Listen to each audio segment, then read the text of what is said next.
Je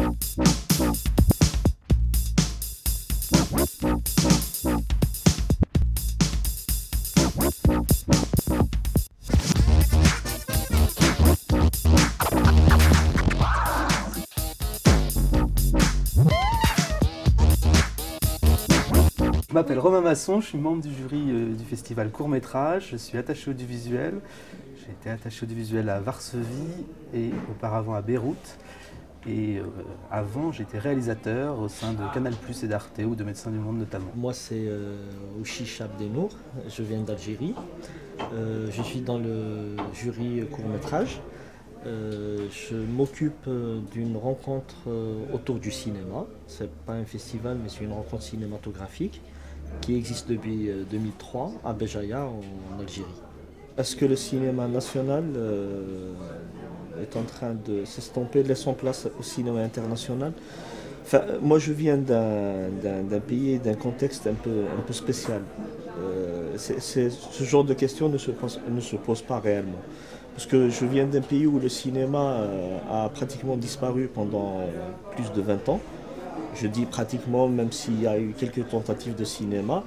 Mais aujourd'hui, ceux qui font du cinéma, les jeunes qui font du cinéma, font un cinéma sans se poser cette question. Moi, ce que j'ai pu constater, et on le voit à travers l'histoire, c'est que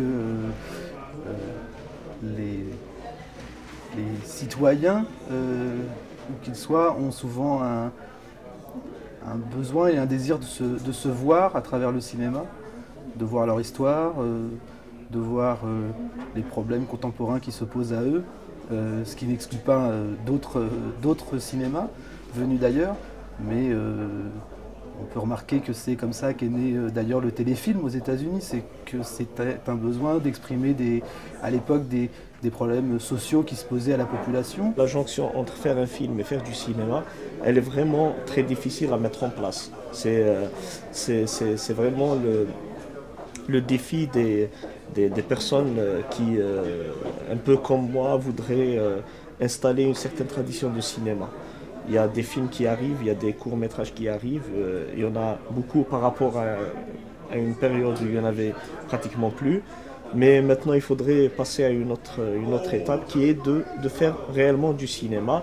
Et ça, c'est une problématique beaucoup plus profonde, beaucoup plus importante, parce que ça dépasse un cadre, ça englobe tous les cadres, toutes les structures qui sont appelées et qui sont là pour promouvoir la création cinématographique. La création audiovisuelle, je crois que ces 10 dernières années, elle s'est démocratisée du fait de son accès, à travers ces petites caméras qui sont en face de nous et ces moyens réduits. Et puis avec l'usage aujourd'hui qu'on peut faire d'Internet, notamment en termes de diffusion, je crois en revanche que ça n'exclut pas effectivement d'appréhender l'image et le son à travers une approche un peu plus intellectualisée, c'est-à-dire que n'est pas cinéaste qui veut.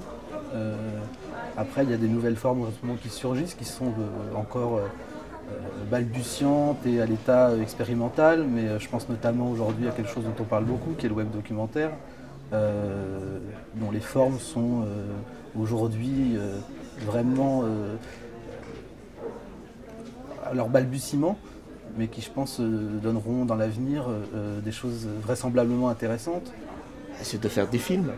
Chaque fois qu'on en a l'occasion, on parlait de l'outil qui s'est démocratisé, Internet, téléphone portable, petite caméra et tout ça existe, il faut juste, par contre, il faut juste essayer de ne pas être otage de l'outil.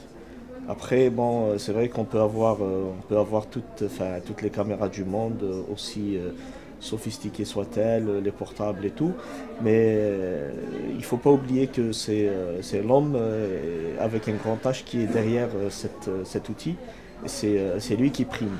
Et mon petit conseil, c'est de ne pas oublier ça, de ne pas oublier que c'est l'œil de celui qui fait le film, c'est sa sensibilité, c'est sa subtilité, c'est sa finesse qui va en dernier lieu faire la différence.